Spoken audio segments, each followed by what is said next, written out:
राहुरी येथील महात्मा फुले कृषी विद्यापीठामध्ये टाकाऊ प्लास्टिक पासून पहिला प्लास्टिकचा रस्ता साकारण्यात आलेला आहे। या रस्त्याचं उद्घाटन केंद्रीय कृषी सहकार आणि शेतकरी कल्याण विभागाचे अतिरिक्त सचिव डॉक्टर अशोक दलवाई यांच्या हस्ते करण्यात आलेला आहे। पाहूयात कसा आहे प्लास्टिकचा हा रस्ता।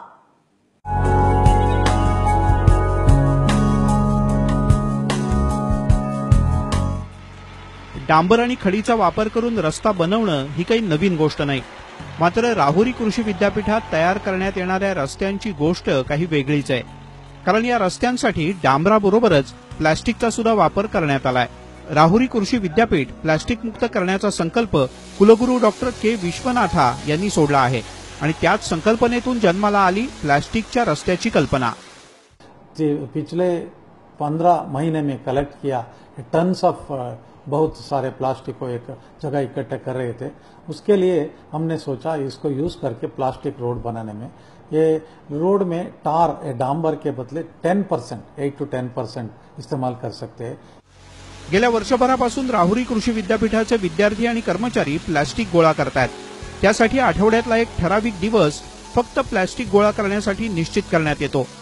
गोळा केलेलं प्लास्टिक 160 डिग्री तापमानाला वितळवून रस्ते बांधणीसाठी डांबराच्या मिश्रणामध्ये वापरलं जातं।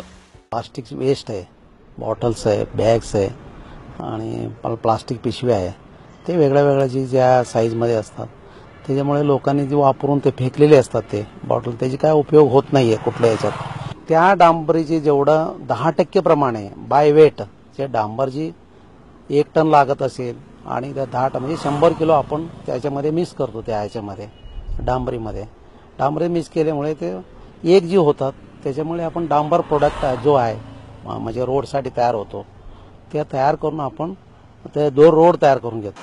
प्रदूषण करणाऱ्या घटकांमध्ये प्लास्टिकचा अव्वल नंबर लागतो। मात्र रस्ते निर्मितीसारख्या इतर प्रकल्पांसाठी प्लास्टिकचा योग्य वापर करता आला तर फक्त राहुरीच नाही तर संपूर्ण भारत प्लास्टिक मुक्त होईल। स्वच्छ भारत संकल्पना सध्या सर्व देशभर राबवली जाते। भारत स्वच्छ ठेवण्यासाठी अनेक संदेशही दिले जातात। राहुरी कृषी विद्यापीठाने साकारलेला हा अनोखा प्रयोग निश्चितच प्रेरणादायी आहे। प्लास्टिकचा कचराचा वापर करून या ठिकाणी हा अर्धा किलोमीटरचा रस्ता बनवण्यात आला आहे। असे रस्ते जर संपूर्ण राज्यभर देशभर केले गेले तर स्वच्छ भारत होण्यासाठी अधिक मदत होईल। नितीन ओझा, एबीपी माझा, अहमदनगर।